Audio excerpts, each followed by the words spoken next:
आज आत्मपरिचय जो पाठ है तीसरा प्रसंग व्याख्या जो कल से हुई थी इसको आप पढ़ेंगे। इसके कवि हरिवंश राय बच्चन है।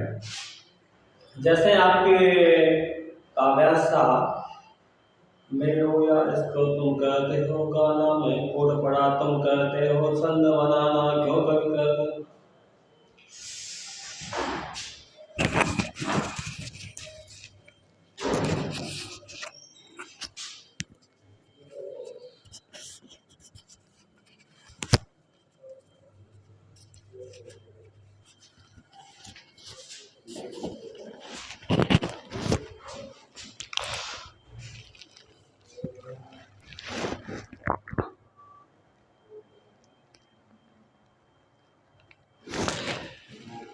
आत्मपरिचय पाठ की सप्रसंग व्याख्या हरिवंश राय बच्चन के बारे में हम आपको बता रहे हैं। जैसे आप कहते हैं कि काव्यांश की व्याख्या किस तरह की जाए, तो मैं आपको परसों से बताता आ रहा हूँ, कल ही बताया है, आज इसका शेष भाग है।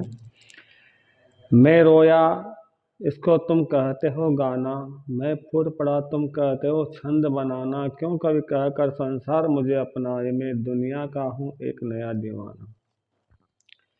दोबारा सुनेंगे। मैं रोया इसको तुम कहते हो गाना, मैं फूट पड़ा तुम कहते हो छंद बनाना, क्यों कभी कहकर संसार मुझे अपना है, मैं दुनिया का हूँ एक नया दीवाना। देखिए, आपके काव्यांश को मैंने दोहराया है। अब इस काव्यांश की आपको व्याख्या करनी है तो आप कैसे करें। कवि हरिवंश राय बच्चन कहते हैं कि मैं एक सामाजिक प्राणी हूं और समाज में रहता हूं।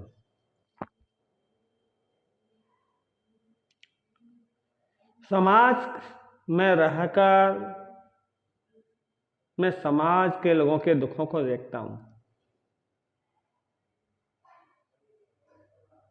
लेकिन वे दुख जो संसार के लोगों के हैं वे मुझे दुखी करते हैं। संसार के लोगों के सामने जब मैं मेरे करुणा से भरे, दुखों से भरे शब्दों को व्यक्त करता हूं तो संसार के लोग कहते हैं कि कवि गाना गा रहा है। पर मैं संसार के लोगों के दुखों को देखकर दुख व्यक्त करता हूं, गाना नहीं गाता हूं। मैं फूट फूट कर रोता हूं, जोर जोर से रोता हूं, तो संसार के लोग कहते हैं कि मैं एक सुंदर रचना तैयार कर रहा हूं, जबकि मैं एक सुंदर रचना तैयार नहीं करता। मैं संसार के लोगों के दुखों को देखकर उनके प्रति दुख भाव व्यक्त करता हूं। ये संसार के लोग मुझे कवि कहकर पुकारते हैं, पर मैं कवि नहीं हूं। मैं तो संसार में एक प्रेम दीवाना हूं, संसार में रहता हूं, सामाजिक प्राणी हूं, सामाजिक उत्तरदायित्व वहन करता हूं, समाज के दुखों को देखकर दुखी होता हूं, पर उस दुख भाव में भी मैं दुख से भरा प्रेम इस संसार के लोगों के प्रति व्यक्त करता हूं। आगे देखिए, आप से जब सप्रसंग व्याख्या पूछी जाती है तो मैंने आपको व्याख्या बताई है अभी, पर आप सप्रसंग व्याख्या पेपर में कैसे लिख कर आएंगे। सबसे पहले मैंने कल भी बताया था आपको कि जब सप्रसंग व्याख्या लिखते हैं तो सबसे पहले जो काव्यांश आपको दिया हुआ है उसकी आउटलाइन लिखेंगे आप। मैं रोया, यहाँ से आप लिखेंगे डॉट डॉट डॉट रख के, और पीछे लिख देंगे आप इसमें एक नया दीवाना।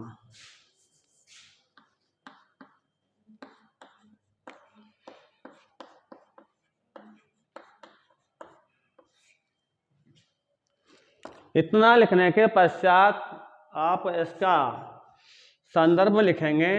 संदर्भ में सिर्फ ये लिखना पड़ता है आपको कि ये किस पाठ से काव्यांश लिया गया है, कौन सी पुस्तक है और इसका कवि कौन रहा है। ये बातें आपको इसमें संदर्भ में लिखनी है, जो मैंने आपको पहले भी बता दी है, परसों भी बताया, कल भी बताया, आज भी हम आपको दोबारा बता देते हैं, ध्यान रखना। काव्यांश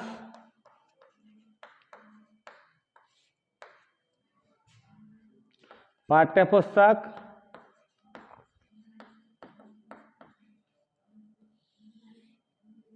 आरोह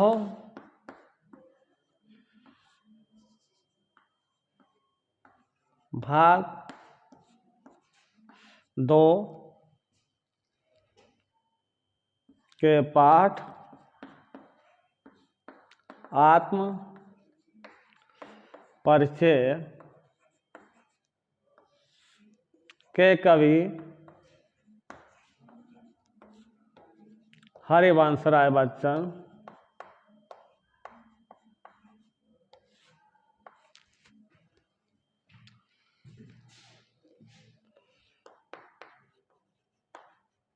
से प्रस्तुत है।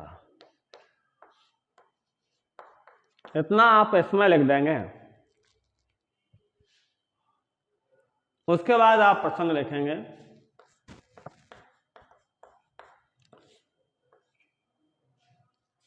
काव्यांश में लिखा हुआ है, काव्यांश में कवि ने संसार के लोगों के प्रति, संसार के लोगों के प्रति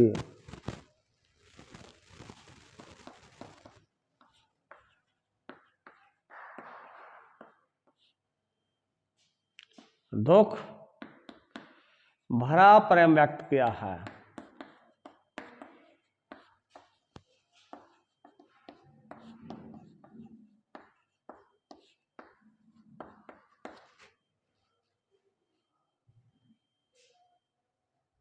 क्या व्यक्त किया है? काव्यांश से कवि ने संसार के लोगों के प्रति दुख भरा प्रेम व्यक्त किया है। ये आप प्रसंग में लिखेंगे। आप फिर उसके बाद व्याख्या लिखेंगे। व्याख्या में जैसे मैंने आपको पहले व्याख्या बताई थी, मैं रोया इसको तुम कहते हो गाना, मैं फूट पड़ा तुम कहते हो छंद बनाना, क्यों कभी कहकर संसार मुझे अपना है, मैं दुनिया का हूँ एक नया दीवाना। काव्यांश में कवि कहता है कि मैं एक सामाजिक प्राणी हूँ और समाज में रहता हूँ, समाज में रहता हूँ, समाज के लोगों के प्रति अच्छे विचार रखना मेरा कर्तव्य है, उनका सहयोग करना मेरा कर्तव्य है, और मैं समाज के लोगों के दुखों को देखता हूँ तो मुझे दुख होता है और मैं रोता हूँ। लेकिन इस रोने पर समाज के लोग कहते हैं कि मैं एक गीत गा रहा हूँ, पर मैं ऐसा गीत नहीं गाता, मैं संसार समाज के लोगों के प्रति दुख व्यक्त करता हूँ। मैं फूट पड़ा तुम कहते हो छंद बनाना, जब मैं समाज के लोगों को देखकर अत्यधिक दुखी हो जाता हूँ और फूट फूट कर रहता हूँ, तो समाज के लोग कहते हैं कि कवि एक सुंदर रचना कर रहा है, पर मैं एक सुंदर रचना नहीं करता, मैं समाज के लोगों के दुखों में दुखी होता हूँ। समाज के लोग कहते हैं कि संसार समाज को हो एक ही बात है, तो समाज के लोग कहते हैं कि ये कवि है और मैं कवि नहीं हूँ, मैं तो एक प्रेम दीवाना हूँ, और समाज के लोगों के दुखों को तो देखता हूँ, दुखी होता हूँ, और प्रेम भरा दुख तो उनके प्रति व्यक्त करता रहता हूँ। इस तरह की आप व्याख्या लिखेंगे। उसके बाद आप यहाँ पर काव्य सौंदर्य लिख देंगे। ऐसा काव्य सौंदर्य लिख देंगे आप। काव्य सौंदर्य लिखने के बाद आप यहाँ पर शिल्प सौंदर्य लिखेंगे।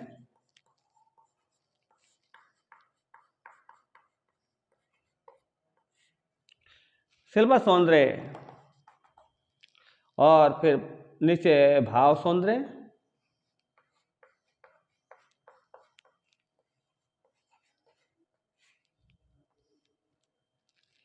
शिल्प सौंदर्य और भाव सौंदर्य।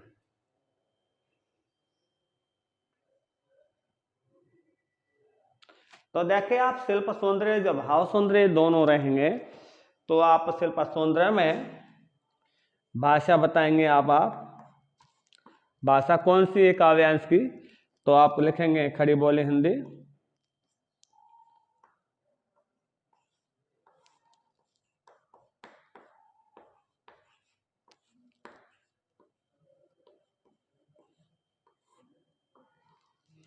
उसके बाद लिखेंगे आप शैली।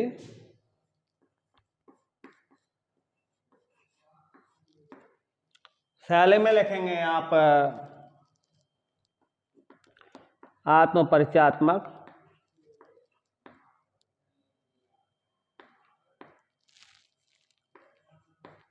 आत्मपरिचयात्मक शैली लिख देंगे आप। इसके साथ साथ आप इसमें लिखेंगे, आपने भाषा लिख दी, शैली लिख दी, अलंकार लिखेंगे।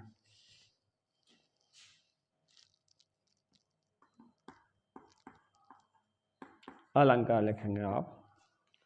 जब आप अलंकार लिखते हैं तो आप काव्यांश को देखेंगे। काव्यांश में लिखा हुआ है मैं रोया, इसको तुम कहते हो गाना। मैं फूट पड़ा, तुम कहते हो छंद बनाना।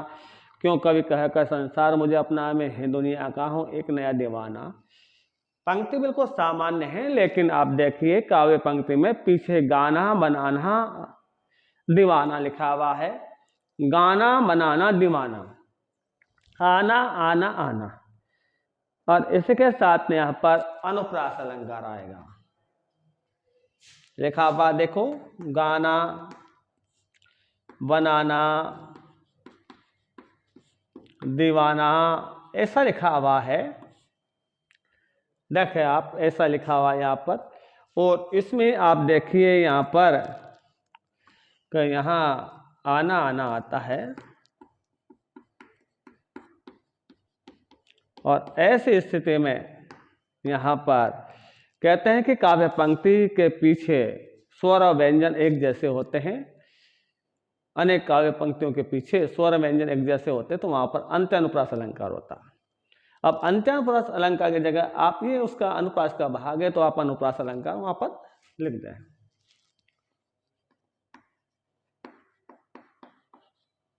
ये अनुप्रास अलंकार आपने लिख दिया है। अब आप देखिए इसमें कि रस लिखते हैं हम। रस, जब आप रस लिखेंगे यहाँ पर तो रस में आप देखेंगे कि संसार के लोगों के प्रति दुख व्यक्त कर रहा है और प्रेम, दुख में प्रेम। हाँ, आप शांत रस लिख दें यहाँ पर, शांत रस।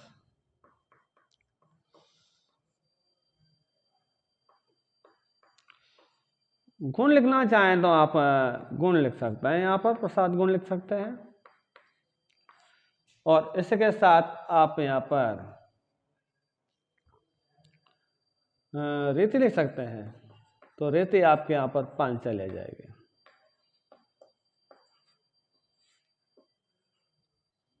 इतना आपने लिख दिया इसमें। अब रहा भाव सौंदर्य की बात, तो आप भाव सौंदर्य लिख सकते हैं इसके अंदर। तो भाव सौंदर्य में क्या लिखेंगे आप, तो भाव सौंदर्य में आप लिख सकते हैं यहाँ पर। हाँ, एक बात और देखो, यहाँ पर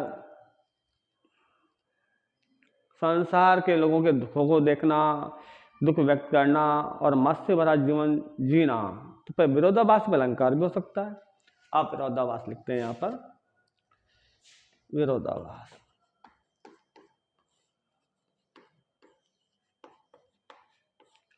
इसके साथ आप इसमें देखेंगे तो भाव सौंदर्य, तो भाव सौंदर्य में यहाँ पर आप लिख देंगे कि कभी संसार के लोगों के प्रति प्रेम भरा दुख व्यक्त कर रहा है।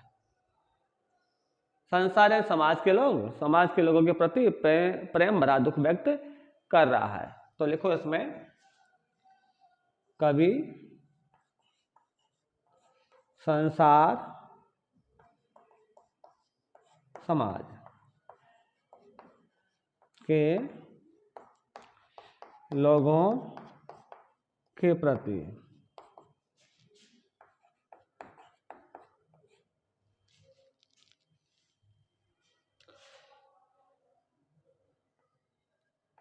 प्रेम भरा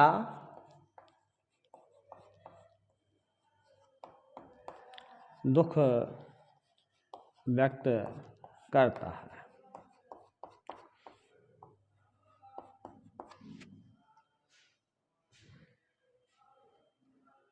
ठीक है, इतना आपका इसमें हो गया है। और ये आपके सप्रसंग व्याख्या इस तरह आप पेपर में करके अगले काव्यांश आपका आ रहा है, जो अंतिम काव्यांश इसका है आत्मपरिचय पाठ का। तो देखेंगे इसमें लिखा हुआ है, मैं दीवानों का वेश लिया फिरता हूँ, मैं मादकता ने शेष लिया फिरता हूँ, जिसको सुनकर जग झूम चुके लहराए, मैं मस्ती का संदेश लिया फिरता हूँ। तो देखिए इसकी व्याख्या आप कैसे करेंगे। सबसे पहले यहाँ पर बदलाव करेंगे आप ये प्रसंग है इसे हटा देंगे, बिल्कुल अलंकार बिल्कुल यहाँ से हटा देंगे,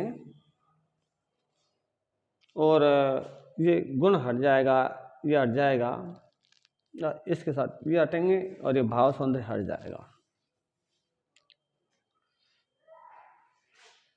और एक ही आपकी आउटलाइन दूसरी हो जाएगी। यहाँ पर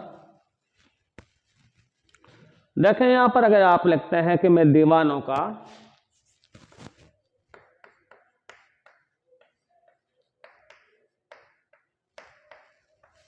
यहाँ से लेकर आप लिखेंगे लिया फिरता हूँ, संदेश लिया फिरता हूँ।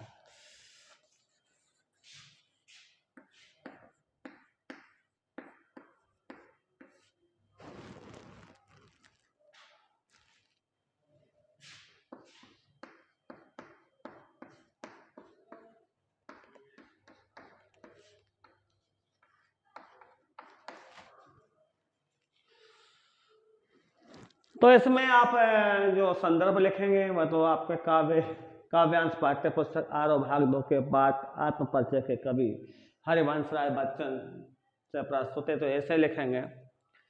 प्रसंग जब आप लिखेंगे तो पहले व्याख्या देखो, मैं दीवानों का वेश लिया फिरता हूँ, मैं मादकता ने शेष लिया फिरता हूँ। मादकता का मतलब होता नशा, और निशेष का मतलब होता है संपूर्ण।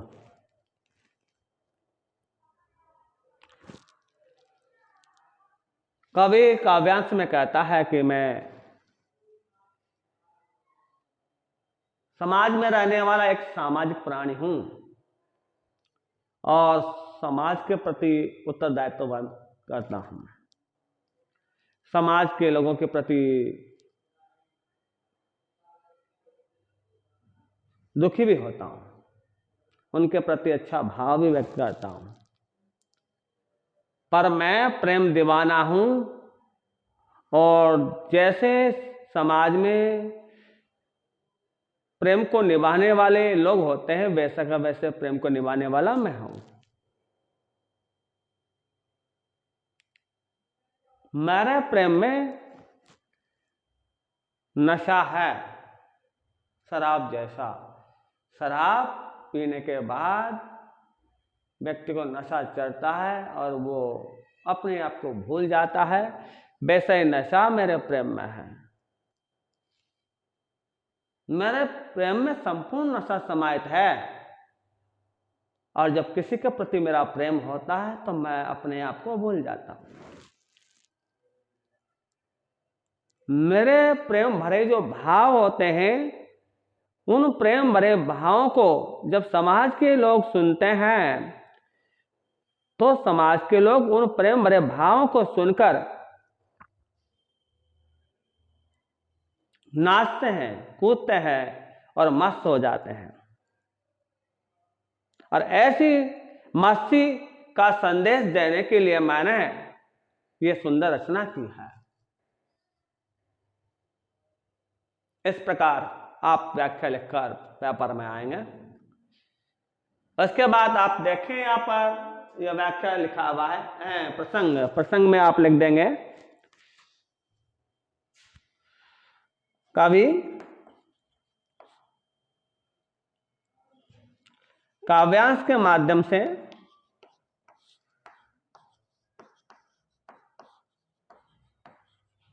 समाज में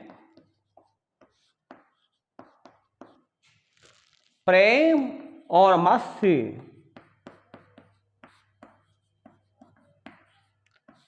भरा जीवन व्यतीत करने का संदेश देता है।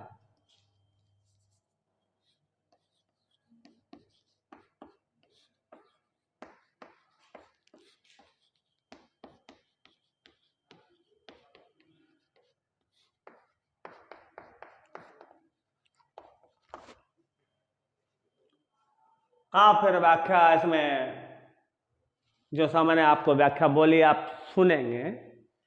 हाँ आप वैसे सुन लेना और जैसा मैंने बोला आपको सुनाई देगा, सुनने की कोशिश करना। और इसके साथ काव्य सौंदर्य आप कैसे पेपर में सप्रसंग व्याख्या करते समय लिख कर आएंगे। देखो आप काव्य सौंदर्य में दो भाग होते हैं, शिल्प सौंदर्य और भाव सौंदर्य होते हैं। आप शिल्प सौंदर्य में भाषा खड़ी बोल हिंदी लिखेंगे, शैली आत्मपरिचय आत्मा लिख देंगे। अलंकार यदि आपको इसमें लिखना है तो पहले आप देखें कि मैं दीवानों का वैसे लिए फिरता हूँ, मैं मादकता निश्चय लिए फिरता हूँ, जिसको सुनकर जग झूम चुके ला रहा है, मैं मस्ती का संदेश लिए फिरता हूँ बार बार दे रखा है इसमें।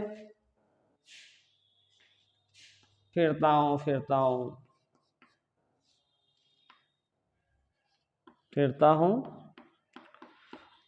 हूँ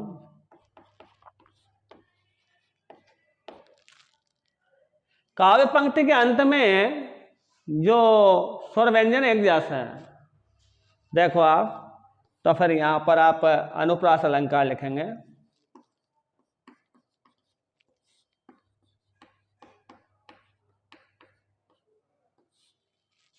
और रस में वैशांत रस लिख देंगे आप, प्रसाद गुण लिख देंगे, और रीति लिखेंगे तो पांच लिख देंगे आप।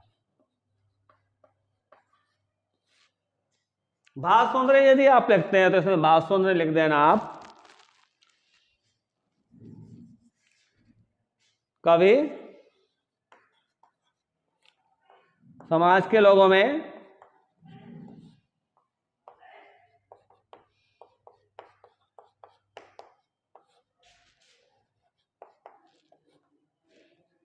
प्रेम व मस्ती का जीवन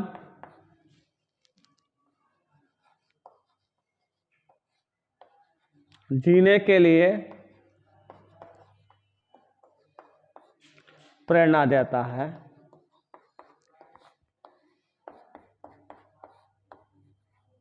ऐसा आप इसमें लिख देंगे, आपका हो जाएगा। भाव सौंदर्य में कभी समाज के लोगों में प्रेम और मस्ती का जीवन जीने के लिए प्रेरणा देता है। इस प्रकार आपकी सप्रसंग व्याख्या पूरी हो गई है और ये आत्मपरिचय पाठ आपका पूरा हुआ है। उसके साथ साथ आप देखेंगे दूसरा, यही हरिवंश राय बच्चन जो कवि है, इसकी दूसरा पाठ है दिन जल्दी जल्दी ढलता है। इसको आप देखेंगे अभी।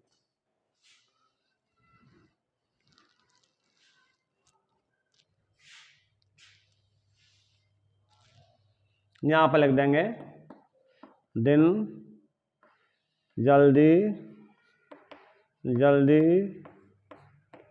ढलता है, ऐसा आप यहाँ लिख देंगे। और यहाँ से इसको हटाएंगे। आत्मपरिचय जहाँ लिख रखा है वहाँ पर लिख देंगे आप दिन जल्दी जल्दी ढलता है, ठीक है। और पाठ की सप्रसंग व्याख्या तो है सही। संदर्भ आपके सामने आ गया। काव्यांश पाठ्य पुस्तक आरव भाग 2 के पाठ दिन जल्दी जल्दी ढलता है के कवि हरिवंश राय बच्चन से प्रस्तुत है। कौन सा काव्यांश है यह आप देखेंगे यहाँ पर। हो जाए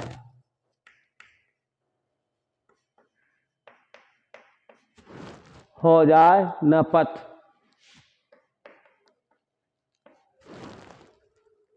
में रात कहीं।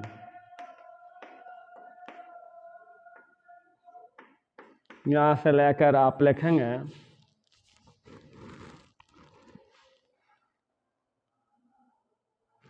भरता उर में विभलता है, भरता उर में विहवलता है।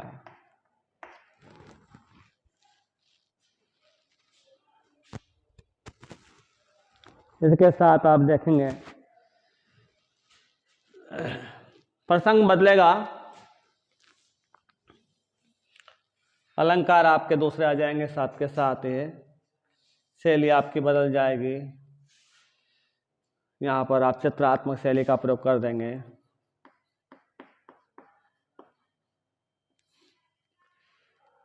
चित्रात्मक नहीं करें तो आप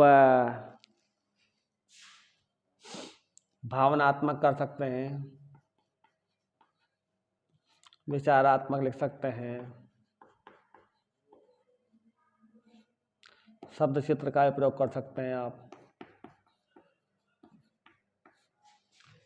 इसी के साथ आप देखेंगे यहाँ पर ये शांत रस हटा दे, थोड़ी देर के लिए हम गुण भी हटा देते हैं और ये आपका यहाँ से भाव सौंदर्य हट जाएगा। अब आप देखिए, हो जाए न पथ में रात कहीं से लेकर भरता उर में विभलता है। संदर्भ इसका है काव्यांश पाठ्य पुस्तक आरव भाग 2 के पास दिन जल्दी ढलता है कि कवि हरवंश राय बच्चन से प्रस्तुत है। प्रसंग में आप लिखेंगे, अभी पहले व्याख्या कर लें आप। हो जाए न पथ में रात कहीं, मंजिल भी तो दूर नहीं, ये सोच तका दिन का पंथी भी जल्दी चलता है, दिन जल्दी ढलता है। काव्यांश में कवि कहता है कि जो रास्ते में चलने वाला राहगीर होता है, उस राहगीर को अपनी राह को पूरा करना होता है और जिस लक्ष्य के लिए, जिस कार्य के लिए वो रास्ते में चल रहा है, राह में चल रहा है, राह में चलते हुए उस कार्य को पूरा उसे करना होता है और फल की प्राप्ति करनी होती है। यही बात सोचकर राहगीर जब रास्ते में चलता है तो यही सोचता रहता है कि कहीं रास्ते में चलते चलते रात ना हो जाए ना पथ में रात कहीं। रास्ते में चलते, पथ यानी रास्ता, रास्ता में चलते कहीं ये ना हो कि रात हो जाए। मंजिल यानी लक्ष्य, यानी फल की प्राप्ति दूर नहीं है। ये सोचकर थका हुआ यात्री जल्दी अपने पैरों को रखता है, पर दिन जल्दी ढलता हुआ चलता है। उसी प्रकार एक पक्षी होता है। पक्षी की भी यही स्थिति होती है। वह भी अपने कार्य के लिए निकलता है और कार्य करने पर तुरंत सोचता है कि मुझे वापस जहां से मैं आया था वहीं वापस मुझे पहुंचना है, और जिस कार्य के लिए मैं आया था उस कार्य को मुझे यहाँ कर निश्चित स्थान पर करके और वापस जहां से मैं आया था वहीं जाना है और वहां जाकर भी मुझे मेरा कार्य पूरा करना है। बच्चे प्रत्याशा में होंगे, नीड़ों से झांक रहे होंगे, ये ध्यान परों में चिड़ियों के भरता कितनी चंचलता है, दिन जल्दी ढलता है। जिस पक्षी का नाम लिया गया वो चिड़िया है। चिड़िया दाना लेने के लिए घोंसले से बाहर निकलती है, जहां दाना मिले वहां जाती है, दाना चुगती है। दाना चुगते चुगते ध्यान आता है कि बच्चे खाने का इंतजार कर रहे होंगे, दाने का इंतजार कर रहे होंगे, मेरे आने का इंतजार कर रहे होंगे। प्रत्याशा का मतलब है इंतजार। घोंसलों से झांक रहे होंगे, मेरे आने की राह देख रहे होंगे, और जो ही ये ध्यान चिड़िया को आता है वो पंखों को फड़फड़ाती है और तीव्र गति से अपने पंखों को चंचलता देती है, यानी आगे बढ़ाती है और दिन दिन ढलता हुआ जाता है और वो अपने घोंसले तक पहुंचने की कोशिश करते हैं। उसी तरह राहगीर और चिड़िया के प्रत्यक्ष उदाहरण देखकर कवि कहता है, मैं भी चाहता हूं किसी न किसी लक्ष्य को प्राप्त करने के लिए, मैं भी चाहता हूं किसी न किसी लक्ष्य को प्राप्त करना, किसी पर राह पे चढ़ना, पर मुझसे मिलने को कौन विकल, पर मैं किसी न किसी से मिलने की चेष्टा भी करूं तो मुझसे मिलने के लिए कौन परेशान होगा। और किसको चाहने के लिए मैं चंचलता भरूं, हलचल पैदा करूं अपने आप में, ये सोचकर तितिलता पैरों के अंदर आ जाती है, कमजोरी पैरों के अंदर आ जाती है और हृदय के अंदर विवलता भर जाती है, हृदय के अंदर चिंता भर जाती है और दिन जल्दी जल्दी ढलता हुआ निकल जाता है। इस प्रकार ये आपकी व्याख्या मैंने आज समाप्त कर दी है। दिन जल्दी जल्दी ढलता है कि अब आपको मैंने संदर्भ पहले बता दिया, प्रसंग में लिख देना आप। राहगीर, यहां लिखेंगे आप राहगीर व चिड़िया के लक्ष्य का उदाहरण, लक्ष्य या कार्य का उदाहरण देकर कवि अपने जीवन की, कवि अपने जीवन की चिंता व्यक्त करता है।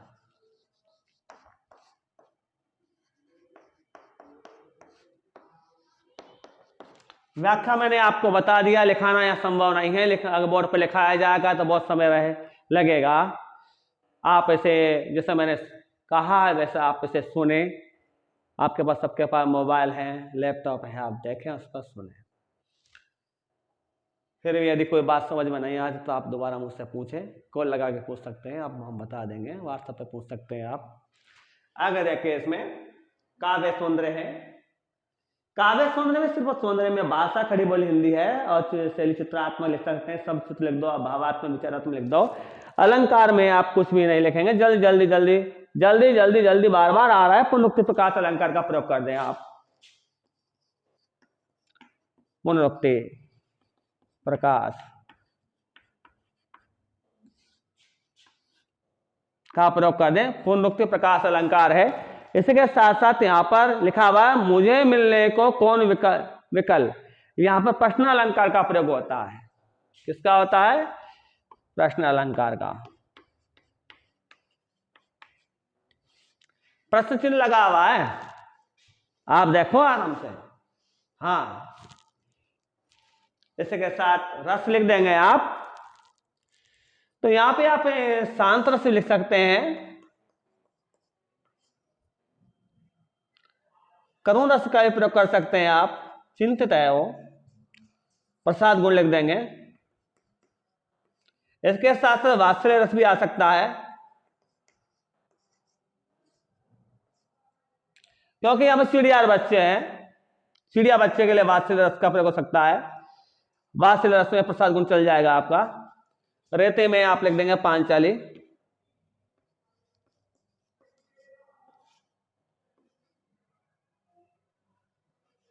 और भाव सौंदर्य में आप लिख सकते हैं यहां पर वही बात जो मैंने पहले बता दिया आपको, राहगीर को फल प्राप्ति की चिंता है,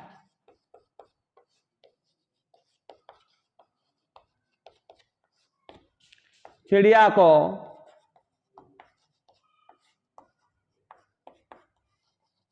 बच्चे के दानों की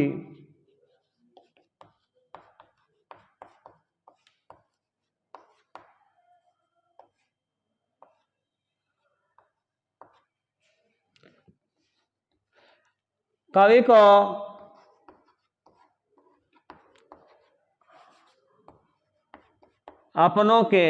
अपनों का साथ न होने की चिंता है।